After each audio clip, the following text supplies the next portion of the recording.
अस्सलाम वालेकुम व्यूअर्स, उम्मीद करता हूँ आप सब ठीक होंगे। तो आज जो इकोनॉमिक्स का टॉपिक मैं एलेबरेट करने जा रहा हूँ दैट इज़ सप्लाई। सप्लाई क्या होती है?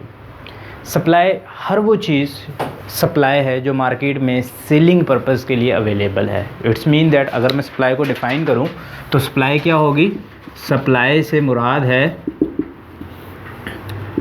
The quantity available in the market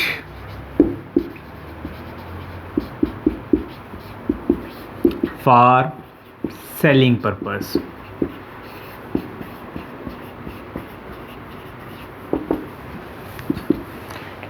यानी कि हर वो चीज़ जो मार्केट में सेलिंग पर्पस के लिए अवेलेबल है, जिसका बुनियादी मकसद सेल करना है, वो सप्लाई कहलाती है। मिसाल के तौर पर एक शोरूम है जो फर्नीचर सेल आउट करता है, तो उसके जो शोरूम के अंदर अवेलेबल जितनी भी प्रोडक्ट्स होंगी जो वो सेल करना चाहता है, that is known as supply. इसी तरह से अगर फ्लोर मिल है तो जो आटा फ्लोर जो है वो प्रोड्यूस होता है और वो मार्केट के अंदर जो सेल करने के लिए अवेलेबल होता है, तो उस फ्लोर मिल के लिए जो क्वांटिटी वो सेल करने के लिए मार्केट के अंदर इन करती है वो सप्लाई कहलाती है। यानी कि हर बिज़नेस के अंदर हर वो प्रोडक्ट जो मार्केट में सेलिंग पर्पस के या उस कंपनी के अंदर सेल करने की गर्ज से पड़ी हुई है, that is known as supply. Supply में और स्टॉक भी एक चीज़ है। सप्लाई और स्टॉक में फ़र्क है बुनियादी तौर पर। क्या फ़र्क है? सप्लाई के लिए मैंने वर्ड यूज़ किया कि जो प्रोडक्ट्स सेलिंग पर्पस के लिए मार्केट के अंदर अवेलेबल है वो है सप्लाई। जबकि स्टॉक क्या है कि मार्केट में वो प्रोड्यूस चीज़ है, मौजूद अवेलेबल है, लेकिन उसका मकसद सेल नहीं है। मिसाल के तौर पर अगर आप कुछ फ्रूट्स को जो है वो एक स्पेसिफाइड पीरियड के लिए स्टॉक कर लेते हैं, अपने पास सेव कर लेते हैं, जबकि उसका मकसद क्या ना हो, सेलिंग ना हो, तो that is known as the stock. ठीक है, मिसाल के तौर पर एक और एग्जांपल देता हूँ ताकि आपको समझ भी आ जाएगा इकोनॉमी की गर्ज से स्टॉक होता क्या है। सम टाइम इस तरह से होता है कि कुछ जिस तरह से रिसेंटली हमारा जो पिछला कुछ टेन्योर था, आपने देखा शुगर की प्राइसेस हाई हो गई, बुलंद हो गई। क्यों हो गई बुलंद? बेसिकली क्या रीज़न था कि मार्केट के अंदर जो फ्लोर मिल्स थे उन्होंने शुगर प्रोड्यूस कर दी थी, लेकिन वो मार्केट के अंदर आउट नहीं की। क्यों नहीं आउट की? डेफिनेटली वो इंतज़ार कर रहे थे कि डिमांड रेज हो, प्राइसेस अप हो जाएं। तो ये रिलेशन हम आगे ज़रा डिटेल से पढ़ेंगे। तो इस वक्त समझाने की जो नौयत मुझे पेश आई है, नौबत जो पेश आई है, वो बेसिकली मैं आपको समझाना चाह रहा हूँ कि सप्लाई और स्टॉक में बुनियादी फ़र्क क्या है। ठीक हो गया? तो स्टॉक क्या है कि वो क्वांटिटी जो मार्केट के अंदर अवेलेबल हो लेकिन उसका पर्पस सेलिंग ना हो, वो स्टॉक कहलाता है। तो हमने जो डिस्कस करना है वो करना है law of supply.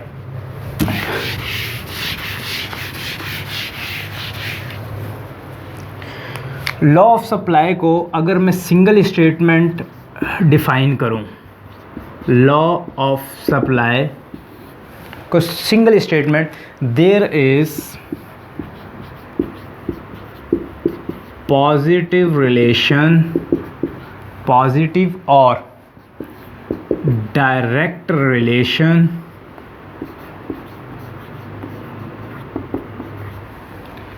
Between price and supply. Positive and direct relation. What is meant by positive or direct proportion relation? If one quantity has been increased, the other will also increase. This means that the direction of the changing between the two variables have same tendency. Alright? यानी कि अगर same direction के अंदर change होगी, prices up हो, price up होने से supply भी अप होगी, प्राइस रिड्यूस करने से यानी कि प्राइस अप होने से क्वांटिटी सप्लाई भी अप होगी। ठीक है, और प्राइस रिड्यूस होने से क्वांटिटी सप्लाई रिड्यूस होगी। ठीक हो गया जी? ऐसा क्यों होता है? What is the reason behind it that जब प्राइस इंक्रीज़ होगी तो क्वांटिटी, बेसिकली होता क्या है कि जब कभी प्राइसेस राइज होती हैं तो जो प्रोड्यूसर है या बिजनेसमैन है, प्राइसेस अप होने की वजह से उनका प्रॉफिट मार्जिन इंक्रीज़ कर जाता है। प्रॉफिट मार्जिन जब इंक्रीज़ करता है तो it's mean that they gain more incentive, they gain more incentive by selling their products, अपने प्रोडक्ट्स को सेल करके उनको इंसेंटिव ज़्यादा मिलना शुरू हो जाता है। So that is the reason that वो क्या करते हैं, ज़्यादा मार्केट के अंदर हायर प्राइसेस के ऊपर ज़्यादा प्रोडक्ट मार्केट के अंदर क्या करते हैं, सप्लाई कर देते हैं, ताकि चीज़ें ज़्यादा से ज़्यादा सेल हो, और जो प्रॉफिट मार्जिन है जो कि रेज़ हो गया हुआ है उसकी वजह से जो सरप्लस वैल्यू है, सरप्लस प्रॉफिट है, वो ज़्यादा से ज़्यादा क्या किया जाए, गेन किया जाए। तो ये बेसिकली रीज़न है। अगर मैं इसको टेबुलर फॉर्म के अंदर आपको एक्सप्लेन करूं तो एक तरफ मैं प्राइस ले लेता हूं और दूसरी तरफ मैं क्वांटिटी सप्लाई ले लेता हूं। सपोजिंगली प्राइस 2 रुपीज़ है, क्वांटिटी सप्लाई 5 है, प्राइस 3 कर दो, quantity supply 8, 4, 10, 5, 12 and so on. अब आप देखें कि प्राइस जिस तरह से इंक्रीज़ करती जा रही है तो क्वांटिटी सप्लाई भी क्या करती जा रही है, इंक्रीज़ करती जा रही है। इट्स मीन दैट अगर मैं ग्राफिकली इसको एक्सप्लेन कर दूं तो हमेशा इंडिपेंडेंट जो वेरिएबल होता है, इसमें प्राइस इंडिपेंडेंट है, प्राइस की वजह से सप्लाई चेंज हो रही है, प्राइस जैसे जैसे इंक्रीज़ कर रही है सप्लाई भी इंक्रीज़ कर रही है। तो हमेशा जो इंडिपेंडेंट वेरिएबल होता है उसको हम वाई एक्सिस पे लेते हैं, और जो डिपेंडेंट वेरिएबल होता है जिसकी वजह से तब्दील हो रहा है उसको हम क्या रखते हैं, उसको हम एक्स एक्सिस पे रखते हैं। तो अगर मैं यहाँ पे प्राइसेस को मेंशन करता हूँ और यहाँ पर मैं क्वांटिटी सप्लाई को मेंशन करूँगा, ठीक है, तो ये 2, 3, 4, 5, तो जब 2 थी तो क्वांटिटी सप्लाई कितनी थी, यहाँ पे मैं 5, 8, 10, 12 ये ले लेता हूँ। जब प्राइस 2 थी तो सप्लाई क्या थी, 5 थी। तो यहाँ से ये पॉइंट और यहाँ से ये पॉइंट, जहाँ पर ये एक दूसरे के साथ एडजेसेंट होते हैं, तो ये एक पॉइंट मैं कहता हूँ कि मुझे ए पॉइंट मिल गया। इसी तरह से जब प्राइस 3 थी तो सप्लाई क्या थी, 8 थी। तो इट्स मीन दैट मैं इस 3 को आगे तक बढ़ाता हूँ, इधर से 8 को बढ़ाता हूँ, न्यू पॉइंट ये मिल गया जिसको मैं बी का नाम देता हूँ। इसी तरह से तीसरे पॉइंट को मैं रेज करता हूँ तो ये पॉइंट आ गया, ठीक है जी। 4 पे कितनी थी, 10 थी, ये पॉइंट एडजेसेंट होता है, और 5 के ऊपर 12।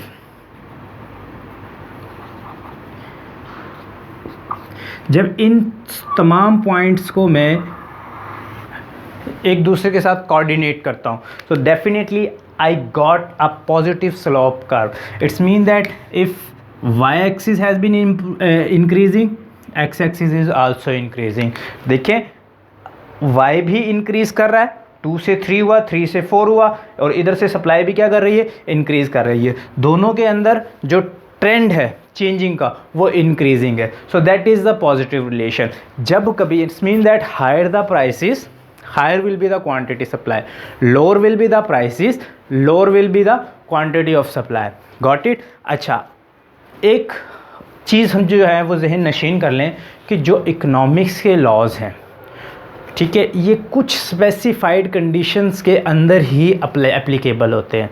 अगर वो अजम्पशन जो हैं या वो हालात, वो सर्कमस्टांसेस अगर चेंज हो जाए तो इसके रिज़ल्ट्स कुछ चेंज हो सकते हैं। मिसाल के तौर पर हर लॉ किसी ना किसी अजम्पशंस के ऊपर बेस्ड करता है। तो लॉ ऑफ सप्लाई की भी कुछ अजम्पशंस हैं। लॉ ऑफ सप्लाई की अजम्पशंस को अगर हम डिस्कस करें तो वो क्या होंगी,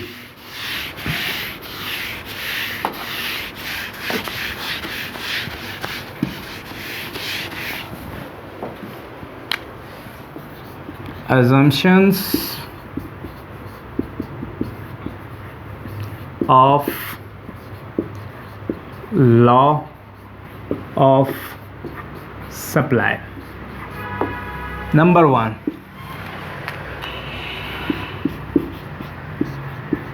technology remain same, ठीक है, या नो चेंज इन टेक्नोलॉजी।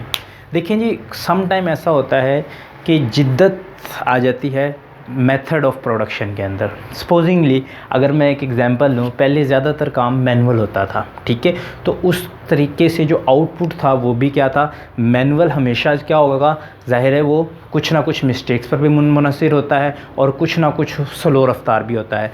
आज की जदीद दौर के अंदर कंप्यूटर, मोबाइल और टेक्नोलॉजी ने आके ज़रा स्पीड अप कर दिया है प्रोडक्शन लेवल को। इट्स मीन दैट किसी भी, जैसा मिसाल के तौर पर एम्ब्रॉयडरी में अगर हम देखें, पहले हाथ से डिज़ाइन बनाए जाते थे, हाथ से कढ़ाई की जाती थी, आजकल कंप्यूटराइज्ड मशीन है। तो वो क्या करते हैं, वो पर डे के अंदर जो प्रोडक्शन लेवल है उसको काफ़ी हद तक क्या कर देते हैं, इंक्रीज़ कर देते हैं। तो सप्लाई प्राइस तो एक फैक्टर है, यानी कि दूसरा क्या है कि समटाइम ऐसा होता है कि प्राइसेस अगर ना भी बढ़े लेकिन आपकी सप्लाई बढ़ जाती है, उसके अंदर रीज़न क्या हो सकती है, टेक्नोलॉजी इंप्रूवमेंट हो सकती है। तो टेक्नोलॉजी एक बहुत बड़ा फैक्टर है जिसकी वजह से सप्लाई क्या होती है, बढ़ भी सकती है और कम भी हो सकती है। Number 2,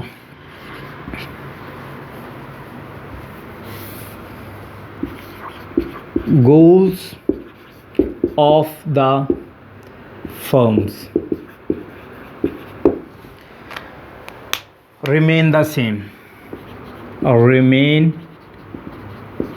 unchanged, right? तो goals of the firms remain unchanged। ये भी पॉसिबल है कि किसी भी फर्म के बुनियादी तौर पर मुख्तलिफ गोल्स होते हैं। कुछ फर्म्स अपने प्रॉफिट को रेज़ करना चाहती हैं, प्रॉफिट मैक्सिमाइजेशन की तरफ जाना चाहती हैं। कुछ firms sales maximisation, market share को इंक्रीज़ करना चाहती हैं, तो वो मार्केट शेयर को इंक्रीज़ करने के लिए अपनी सप्लाई को बढ़ाती हैं। अब इस चीज़ को ज़रा मैं एलेबरेट कर दूँ कि जो फर्म प्रॉफिट मैक्सिमाइजेशन चाहती है वो क्या करेगी, बुनियादी तौर पर डिफरेंस क्रिएट करेगी कॉस्ट और प्राइस के दरमियान, ताकि जितना ज़्यादा डिफरेंस होगा उतना ही ज़्यादा उसका प्रॉफिट मार्जिन होगा। वो किस तरफ जाएगी, प्राइस को इंक्रीज़ करने की तरफ जाएगी। डेफिनेटली प्राइस इंक्रीज़ होगी तो वो सप्लाई को बढ़ा देगी। इसके अपोजिट अगर सेल्स मैक्सिमाइजेशन की तरफ हम चले जाएँ तो सेल्स मैक्सिमाइजेशन के अंदर क्या होता है कि फर्म मार्केट शेयर को बढ़ाना चाहती है, अपने कंज्यूमर्स को बढ़ाना चाहती है, अपने कस्टमर्स को इंक्रीज़ करना चाहती है, ठीक है। इट्स मीन दैट अपने ओवरऑल रेवेन्यू को इंक्रीज़ करना चाहती है। वो क्या करेगी, वो प्राइस को रिड्यूस कर देगी ताकि कस्टमर ज़्यादा आए, ठीक है। प्राइस रिड्यूस करने के बावजूद वो अपनी सप्लाई को बजाय बढ़ाने के इंक्रीज़ करती है या उसी लेवल पे रखती है, जबकि लॉ में हम कहते हैं कि प्राइस रिड्यूस होने से सप्लाई क्या होगी, रिड्यूस होगी। तो सम फैक्टर्स के अंदर ऐसा नहीं होता। जब फर्म्स का गोल जो है वो चेंज हो जाए, जब उसके गोल्स के अंदर तब्दीली आ जाए, तो क्या होता है कि प्राइस मैटर नहीं करती, फिर वो क्या करेगी, वो किसी ना किसी तरीके से अपनी सप्लाई को इंक्रीज़ करेगी। तो ये भी एक फैक्टर्स है कि goals of the firms remain unchanged. Number 3, expectations about prices.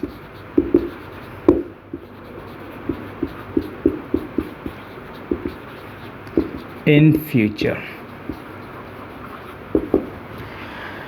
expectations about prices, that is also matter in the changing in supply, right? Supposingly आप देखें कि अगर मुझे पता चले कि आज महीने का जो है वो आखिरी अयाम चल रहे हैं, तो नेक्स्ट महीने के शुरू में पेट्रोलियम की प्राइसेस जो है ना वो बढ़ने वाली हैं, ठीक हो गया। तो क्या होगा, या किसी भी चीज़ की, पेट्रोलियम इज़ एन एग्जांपल, कोई भी प्रोडक्ट है उसकी प्राइसेस, मुझे ये मेरा एनालिसिस है, ये मेरा तज्जिया है कि आगे फ्यूचर में प्राइसेस अप होंगी, तो मैं क्या करूँगा, सप्लाई रोक लूँगा। क्यों रोक लूँगा, डेफिनेटली इसलिए रोक लूँगा कि मुझे पता है कि जब प्राइसेस अप होंगी तो मैं इस सारे स्टॉक को उस वक्त सेल करूँगा जिससे मुझे ज़्यादा प्रॉफिट गेन होगा, ठीक है। तो पाकिस्तान के अंदर एक बहुत आम सा एक फ़िनोमिना है जो कि हमें नज़र आता है कि जब प्राइसेस बढ़नी होती हैं तो उस रात जो है पेट्रोल पंप जो हैं वो सारे बंद हो जाते हैं, सप्लाई बंद कर देते हैं, सप्लाई नहीं देते हैं। क्यों नहीं देते हैं, क्योंकि कल नए रेट्स के ऊपर जो कि हायर होंगे, जिसके ऊपर प्रॉफिट मार्जिन ज़्यादा होगा, उसके ऊपर वो क्या करेंगे, उसको सेल आउट करेंगे। तो ये कुछ फैक्टर्स हैं जिनकी बेस के ऊपर लॉ ऑफ सप्लाई जो है ना, इन अजम्पशंस को जो है अगर हम देखें तो इनके अंदर रिज़ल्ट डिफरेंट हो सकते हैं। Got it. तो ये बेसिकली इसकी अजम्पशंस हैं। तो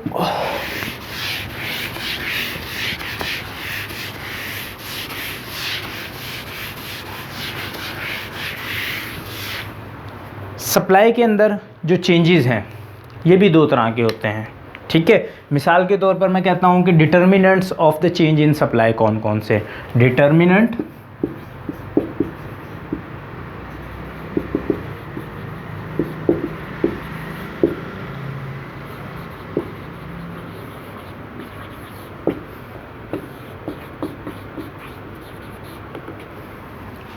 नंबर 1 हमने डिस्कस किया प्राइस की वजह से, ठीक है। नंबर 2 हमने डिस्कस किया टेक्नोलॉजी की वजह से। नंबर 3 हमने किया expectation regarding price, expectations regarding changes in price in future. ठीक हो गया जी। इसी तरह से नंबर ऑफ़ कस्टमर्स की वजह से भी बढ़ सकती है। नंबर्स ऑफ कस्टमर, मार्केट के अंदर नई फर्म्स आ जाती हैं, नए कंपेटिटर्स आ जाते हैं, सप्लाई क्या हो जाती है, बढ़ जाती है। ठीक है जी। इसी तरह से नंबर 5 नंबर्स ऑफ कस्टमर की वजह से भी होती है, और उसके अलावा ठीक है, तो ये बेसिकली वो जो है डिटर्मिनेंट्स हैं। और भी बहुत सारे फैक्टर्स हैं जिनकी वजह से प्राइस जो सप्लाई है वो बढ़ जाती है। ठीक है जी। नंबर ऑफ़ प्रोड्यूसर आ जाते हैं मार्केट के अंदर, तो उसकी वजह से भी क्या होती है, वो बढ़ जाती है। ठीक है जी। Numbers of producers, numbers of producers and competitors. तो इनकी ये फैक्टर्स है। अगर प्राइस की वजह से चेंज हो, अगर सप्लाई के अंदर प्राइस की वजह से चेंजिंग आए, तो उसको हम क्या कहते हैं, उसको हम मूवमेंट कहते हैं, जिसको हम इलास्टिसिटी ऑफ सप्लाई भी कहते हैं। Movement of supply, that is also known as and also known as elasticity of supply। ठीक है जी। बाकी ये अदर्स फैक्टर्स हैं, इसके अंदर जब चेंजिंग आती है तो इसको हम क्या कहते हैं, शिफ्ट्स इन सप्लाई। ग्राफिकली ज़रा इसको समझने की ज़रूरत है कि अगर प्राइस की वजह से तब्दीली आए तो जो सप्लाई का कर्व है उस पर क्या इफ़ेक्ट पड़ेगा, और अदर डिटरमिनेंट्स की वजह से अगर फ़र्क आए तो उसको क्या कहेंगे हम, उससे जो है वो सप्लाई के कर्व के ऊपर क्या असर पड़ेगा। सबसे पहले मैं इलास्टिसिटी ऑफ सप्लाई को डिफ़ाइन कर दूं कि इलास्टिसिटी ऑफ सप्लाई है क्या। The degree of responsiveness in quantity supply in response to the change in price is called elasticity of supply। ठीक हो गया जी। अच्छा, अब ग्राफिकली इसको डिफाइन करें हम ज़रा।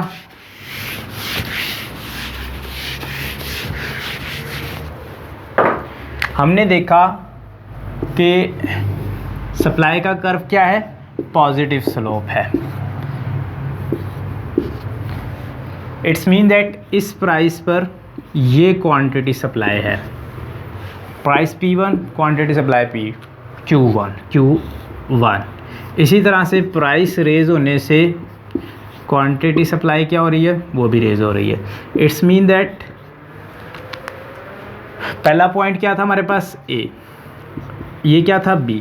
इसका मतलब है कि प्राइस के इंक्रीज़ करने से क्वांटिटी सप्लाई इंक्रीज़ हुई तो एक पॉइंट से दूसरे पॉइंट पर चले गए। ये बेसिकली समझाने का मकसद क्या है, ये है मूवमेंट, यानी कि सेम कर्व के ऊपर आप एक पॉइंट से दूसरे पॉइंट के ऊपर क्या कर जाते हैं, मूव कर जाते हैं। जबकि अगर प्राइस के अलावा अदर फैक्टर्स, अदर डिटर्मिनेंट्स जिनकी वजह से सप्लाई इंक्रीज़ कर रही हो, तो उसमें जो है उसमें क्या फ़र्क आएगा। तो ये सपोजिंगली मैं कहता हूँ कि ये प्राइस है, ये सप्लाई है, ये सप्लाई कर्व है हमारा। ठीक है जी। इस प्राइस पे ये सप्लाई हो रही है, क्वांटिटी सप्लाई हमारे पास ये है। प्राइस सेम रहे, अदर फैक्टर्स टेक्नोलॉजी हो सकती है, नंबर ऑफ़ प्रोड्यूसर्स हो सकते हैं, गवर्नमेंट रेगुलेशंस हो सकती हैं, बाज़ औक़ात गवर्नमेंट टैक्स लगा देती है जिसकी वजह से प्रोड्यूसर की कॉस्ट बढ़ जाती है रॉ मटेरियल की, ठीक है जी, तो उसको कॉस्ट बढ़ानी पड़ती है, तो सप्लाई उसकी सेम रहती है, जबकि प्राइस बढ़ने से सप्लाई बढ़नी चाहिए। तो गवर्नमेंट रेगुलेशंस भी क्या होती हैं, वो भी एक डिटर्मिनेंट है जो कि सप्लाई को क्या करती हैं, अफेक्ट करती हैं। तो क्या होगा कि सेम प्राइस है, प्राइस P1 है और सप्लाई किसी अदर फैक्टर्स की वजह से क्या कर जाए, इंक्रीज़ कर जाए। अब क्या हो गया है कि सप्लाई कर्व शिफ्ट हो गया है S1 से S2। सेम प्राइस के ऊपर अगर सप्लाई कर्व राइट शिफ्ट कर जाए, इट्स मीन दैट आपकी जो सप्लाई है वो अदर डिटर्मिनेंट की वजह से, अदर फैक्टर्स की वजह से शूट अप कर गई है। इसी तरह से अगर ये लेफ्टवर्ड शिफ्ट हो जाए तो इसका मतलब ये है कि ये डिक्रीज़ कर गई है। सेम प्राइस के ऊपर सप्लाई का कर्व अगर लेफ़्ट शिफ्ट हो जाए, it's mean that other determinant की वजह से सप्लाई क्या हो गई है, कम हो गई है। ठीक हो गया जी। तो ये बेसिकली ये जो है वो हमारे पास। अच्छा, अब इसकी लॉ ऑफ सप्लाई को पढ़ने की ज़रूरत क्यों पेश आती है, बेसिकली इसकी इम्पोर्टेंस क्या है। सप्लाई जो कि प्रोड्यूसर है उसने अपने डिसीजन मेकिंग के लिए सप्लाई को समझना ज़रूरी है कि किस प्राइस लेवल के ऊपर कितनी सप्लाई जो है मार्केट के अंदर वो क्या करनी चाहिए, देनी चाहिए अपने प्रॉफिट मार्जिन को मैक्सिमाइज़ करने के लिए। इसी तरह गवर्नमेंट जब पॉलिसीज़ बनाती है, जब कोई टैक्स पॉलिसी बनाती है, जब कोई रेगुलेशन लगाने की कोशिश करती है, तो वो भी लॉ ऑफ सप्लाई को मद्देनज़र रखती है कि किन प्रोडक्ट्स के ऊपर जो है वो टैक्स इम्पोज करने चाहिए और किन के ऊपर जो है वो पाबंदी लगानी चाहिए। तो ये बेसिकली सप्लाई का जो कॉन्सेप्ट है वो पढ़ने के लिए, पढ़ना जो है वो समझना जो है बेसिकली बहुत ज़्यादा ज़रूरी है। Got it. तो ये बेसिकली कॉन्सेप्ट था सप्लाई का। Please subscribe my channel, like my video and also comments. अल्लाह हाफिज़।